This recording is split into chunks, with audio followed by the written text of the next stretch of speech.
화요일 새벽기도 나오신 성도님들을 예수님의 이름으로 환영하고 축복합니다. 오늘 하나님 말씀은 은혜의 통로 되려면 이라는 제목으로 룻기서 2장 17절부터 19절 말씀입니다.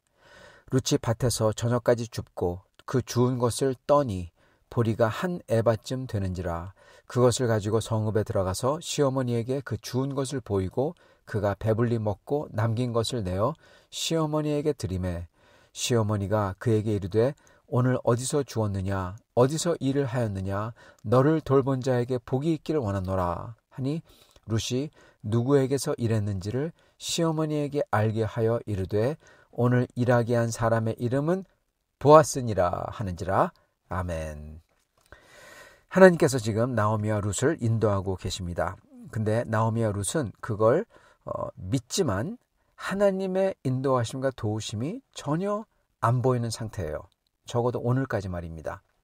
룻은 아무것도 없는 상태로 여기 왔습니다. 그래서 베들레헴 땅에는 어떠한 희망도 전혀 없는 거죠. 그런데 이들에게 이런 상황에서 하나님께서 희망을 느낄 수 있도록 지금 은혜를 보아스를 통해서 은혜를 부어주시고 계시는 겁니다. 보아스가 은혜의 통로가 된 거죠. 영혼을 살리는 도구가, 희망을 주는 하나님의 도구가 된 겁니다. 성도 여러분, 우리도 그렇게 은혜의 통로가 되어야 합니다. 여러분, 하나님께서 도구로 쓰는 사람들은 많습니다.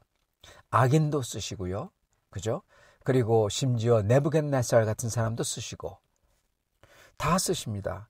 그런데 하나님께서 은혜의 통로로 쓰시는 사람들이 있다는 겁니다. 그리고 우리는 그냥 하나님이 심판의 도구나 뭐 이런 게 쓰는 게 아니라 은혜의 도구로 쓰는 사람이 돼야 된다는 겁니다. 그게 우리에게도 좋고 그리고 은혜 받는 사람에게도 좋잖아요.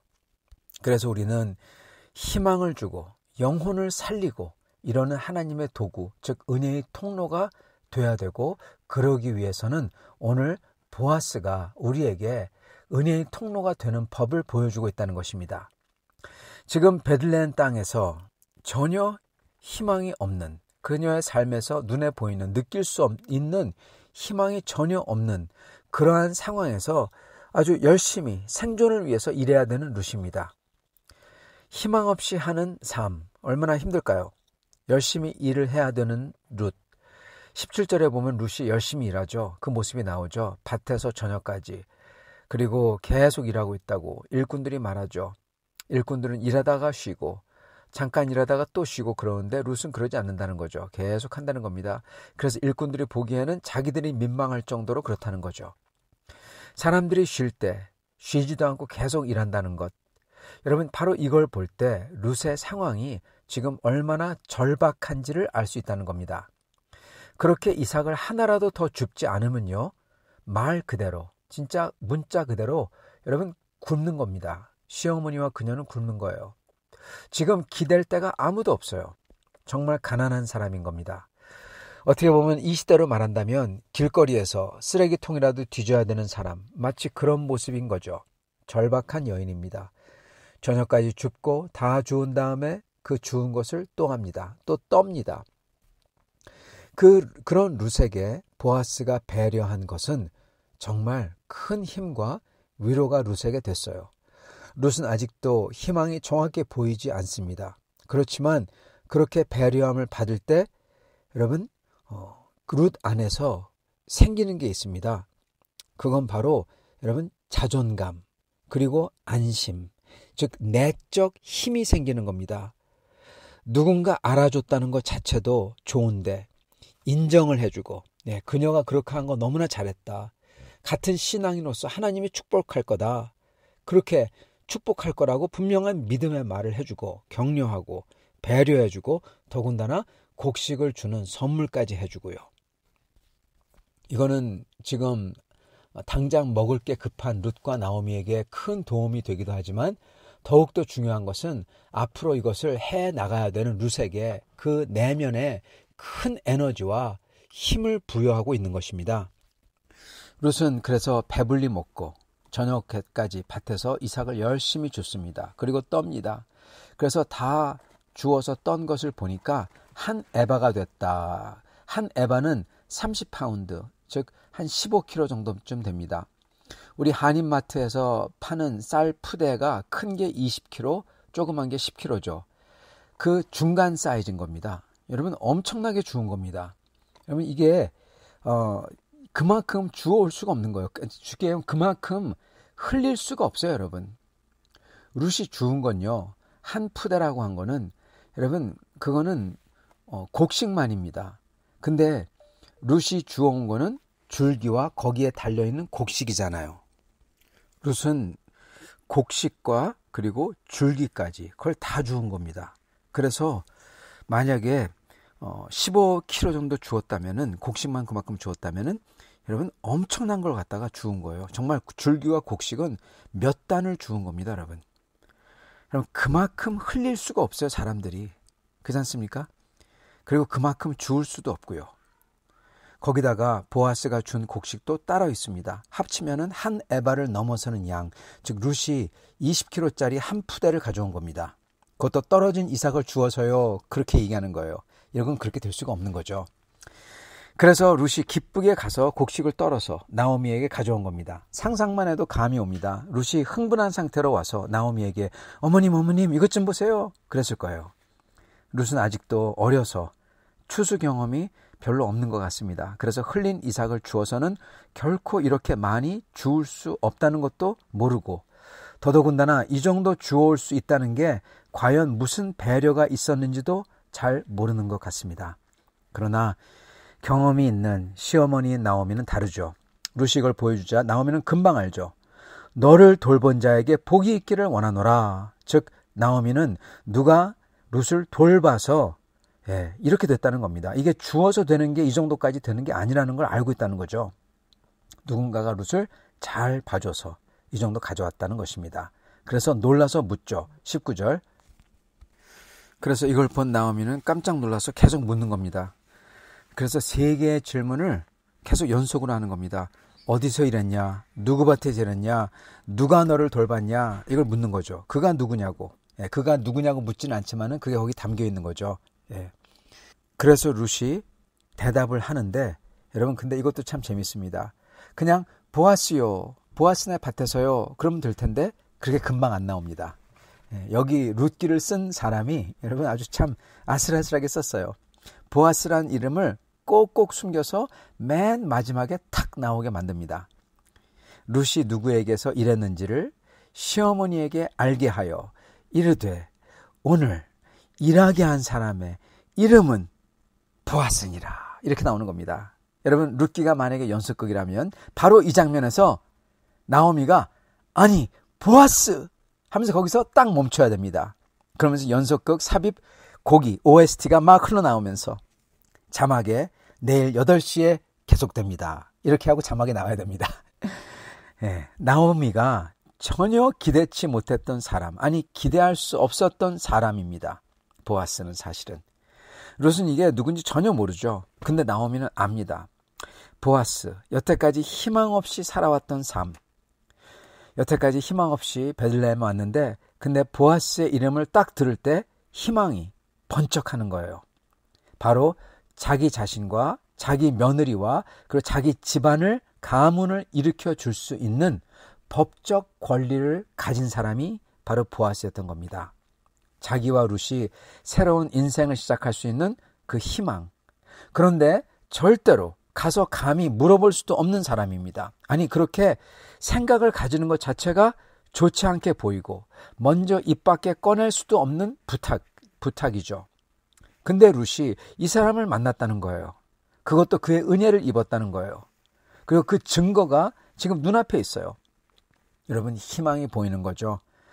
바닥에 있던 나오미와 룻에게 다가온 이 위로와 힘, 그리고 아직 룻은 모르지만 그렇지만 나오미가 봤던 이 희망은 돈으로 환산할 수 없는 겁니다.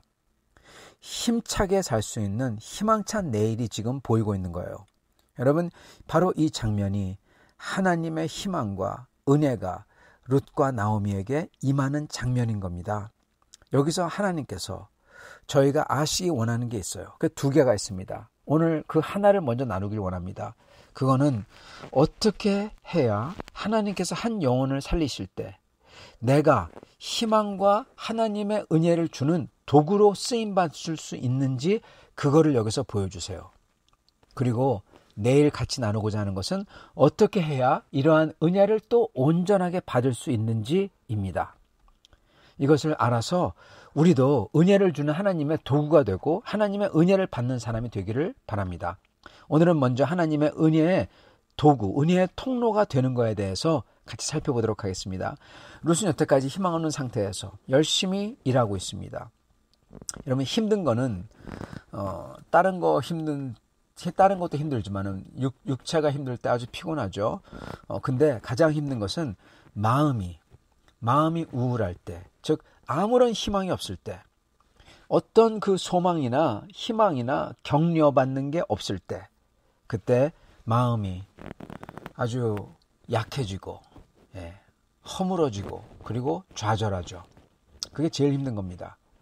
여러분, 우리가 보면요, 교회에서도 그런 분이 있을 수가 있어요. 교회에서도 우리가 그런 분이 있을 수가 있고, 그리고 가정에서도 여러분의 남편이나 부인이나 또한 이 삶을 살면서 그 어려움에 봉착해서 그렇게 느낄 수도 있고, 그리고 저희 자녀들 가운데서도 그렇게 할 수가 있고, 그렇습니다. 여러분, 이럴 때 우리는 그들에게 희망을 주고, 그리고 마음이 허물어지는 게 아니라 마음을 다잡을 수 있고, 그리고 힘을 북돋을 수 있는 그러한 격려를 해줘야 된다는 것입니다. 여러분, 하나님께서 왜 우리를 같이 붙여놨습니까? 부부로서 붙여놓고, 부모로서 붙여놓고, 교회로서 붙여놨습니까? 서로 격려하라고 같이 붙여놓은 거 아니에요. 서로 다잡아주라고 붙여놓은 겁니다, 여러분. 그래서 우리는 하나님께서 우리에게 그렇게 마음을 다잡고 그리고 격려를 해줄 수 있는, 하나님은 우리에게 그런 힘을 주셨어요. 즉 하나님의 은혜의 통로가 되도록 우리를 만들어줬다는 겁니다. 그리고 우리를 그러한 상황에 넣어주셨어요. 보아스처럼 되라고. 여러분, 그렇다면 어떻게 격려를 할 수가 있을까요? 여러분, 희망이 없던 룻에게 어떻게 격려가 다가왔죠? 그걸 생각하면 됩니다. 우리도 그렇게 하면 돼요.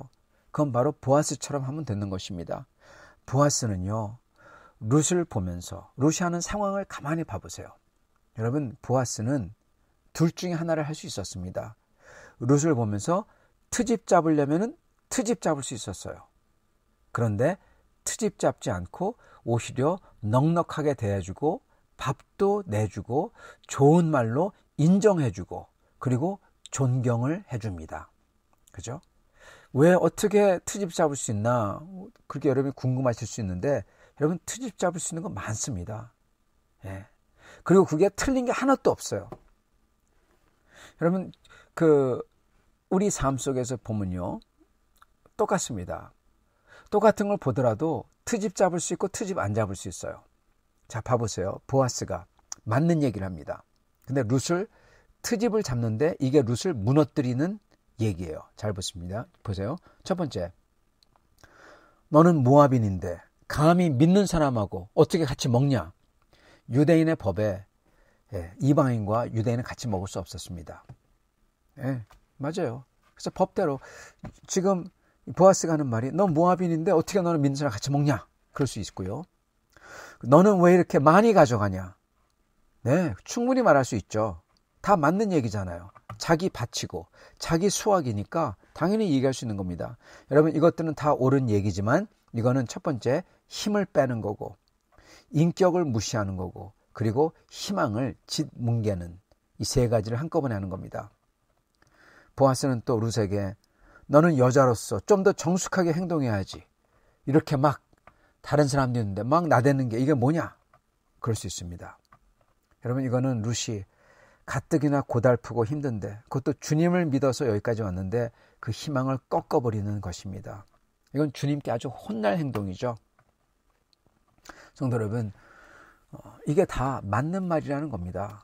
보아스가 이렇게 할 수 있어요. 그리고 아니면은 보아스가 하는 거는 반대의 것을 할 수가 있습니다. 그게 뭡니까? 격려입니다. 룻, 당신 참 대단합니다. 우리가 당신과 시어머니에 대해서 다 들었습니다. 우리가 다 들었습니다. 그리고 그렇게 하나님을 믿고 나온 거 정말 대단합니다. 하나님이 그 믿음대로 축복하리라 믿습니다. 여러분 얼마나 참 기분이 좋아요. 그것도 하나님께서 축복해 주신다고 확신으로 개모들아 그냥 마음을 꽉 다져주니까, 그러면서 밥도 내어주고 다른 사람들 앞에 불러서 높은 자리에 앉혀주고 같이 먹게 하고 배부르게 해주고 배려하고 예상치 않은 선물도 주고 엄청난 거죠. 성도 여러분, 자 보세요. 똑같은 상황입니다. 그죠? 변한 게 하나도 없어요. 그리고 둘 다 트집 잡는 것도 다 맞는 말이고, 그리고 격려하는 것도 다 맞는 말이에요. 그죠? 둘 다 맞는 말이잖아요. 모압인이고 같이 먹으면 안 되고 왜 이렇게 많이 가져가는 거고, 좀 더 정숙하게 행동하려고 할 수 있고. 근데 그러지 않는다는 겁니다. 성도 여러분, 우리도요, 가정과 교회에서 이렇게 이걸 꼭 잘 봐야 됩니다. 우리가 교회나 가정에서 어떤 사람이 이러한 우리가 볼 때 제대로 되지 않은 행동을 한다고 쳐요. 가정에서 여러분의 남편이나 아내가 뭘 잘못했어요. 여러분 그걸 보고 여러분 어떻게 생각하십니까? 아, 잘됐다.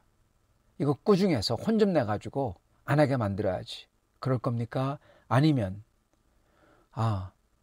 이 사람이 지금 실수를 했구나. 근데 마음이 참 힘들겠다.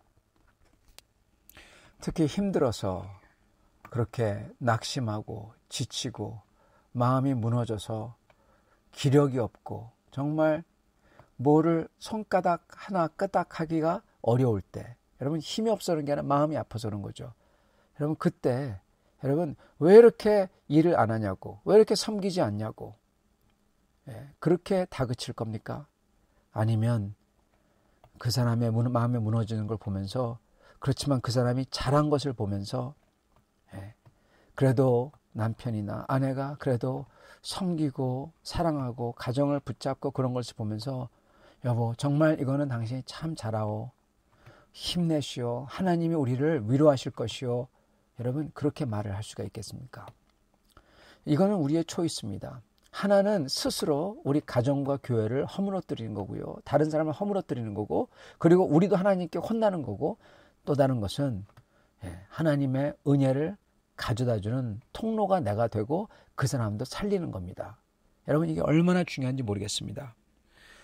저희가 꼭 안 해야 되는 게 있습니다. 그건 바로 힘 빼는 말을 하는 것입니다. 그거 하면 안 돼요. 이건 의무적으로 하면 안 됩니다. 격려의 선물은 자발적이에요. 해도 되고 안 해도 돼요. 그러나 힘 빼는 말은 여러분 그거는 반드시 입을 다물어야 됩니다. 의무적입니다. 우리가 보아스 같이 꾸중이 아니라 격려를 하고, 격려를 하기 위해서는 하나님의 역사하심을, 그 사람 속에 역사하심을 봐야 되고, 그 사람이 얼마나 힘든지를 봐야 되고, 그리고 그의 장점을 찾아 그것을 북돋아야 되는 것입니다. 그래야 다른 사람이 사는 겁니다. 그래야 여러분의 남편과 아내가 사는 거고, 그래야 가정이 잘 되는 거고, 그게 자기 자신을 축복하는 거예요. 반대로 하는 것은 여러분 다른 사람을, 남편과 아내를 허무는 거고 가정을 파괴하는 거고, 그게 공멸하는 겁니다. 같이 멸망하는 거예요. 교회도 마찬가지고요. 그래서 누가 암담해하고 지치고 희망이 하나도 없는 것을 볼 때 저희는 그 섬김과 격려의 말을 통해서 지금 그 다른 사람이 느끼지 못하는 하나님의 은혜를 깨우쳐줘야 되는 겁니다. 하나님의 은혜가 임하는 겁니다. 사실 깨우쳐주는 게 아니라 격려로서 하나님의 은혜가 저절로 임하는 겁니다. 가리키려고 하면 안 됩니다. 그때 하나님의 도구가 되는 거죠. 성도 여러분, 하나님은 살아계시죠. 보이지 않더라도 하나님이 인도하시고 있고, 주님의 은혜가 우리를 영생과 복음의 도구가 되도록 인도하시고 계세요. 근데 문제는 다른 사람들에게는 하나님께서 살아계심과 인도하심이 안 보인다는 겁니다. 그래도 그걸 어떻게든 붙들고 믿고 의지하려는 사람이 있다면, 여러분 그러한 분에게 하나님께서는 얼마나 격려하고 싶겠습니까? 바로 그거를 우리가 해야 되는 거예요. 우리가 그거를 눈에 보이게 그분들이 느끼도록 격려하는 것입니다. 하나님이 그걸 원하세요. 그게 하나님의 뜻입니다, 여러분. 그거를 해줄 때 얼마나 하나님이 기뻐하시겠습니까? 하나님께서는 그거 갖다가 해주시는 방법과 도구가 바로, 하나님의 도구가 바로 사람이에요. 다른 사람을 통해서 하신다는 겁니다. 그리고 그가 바로 하나님의 은혜를 나누는 도구고, 하나님의 도구, 하나님의 종이고, 하나님의 손이고, 하나님의 발이고, 하나님의 입인 것입니다. 여러분, 그게 바로 보아스고, 그게 바로 보아스 같은 사람인 것입니다. 사랑하는 성도 여러분, 오늘 우리 자신을 돌아볼 수 있게 바랍니다. 우리가 만약에 가정에서, 교회에서 격려가 아니라 오히려 낙담하게 만들고 더 후벼파고 그리고 무너뜨린다면 그것은 다른 사람과 우리 자신을 함께 멸할 것입니다.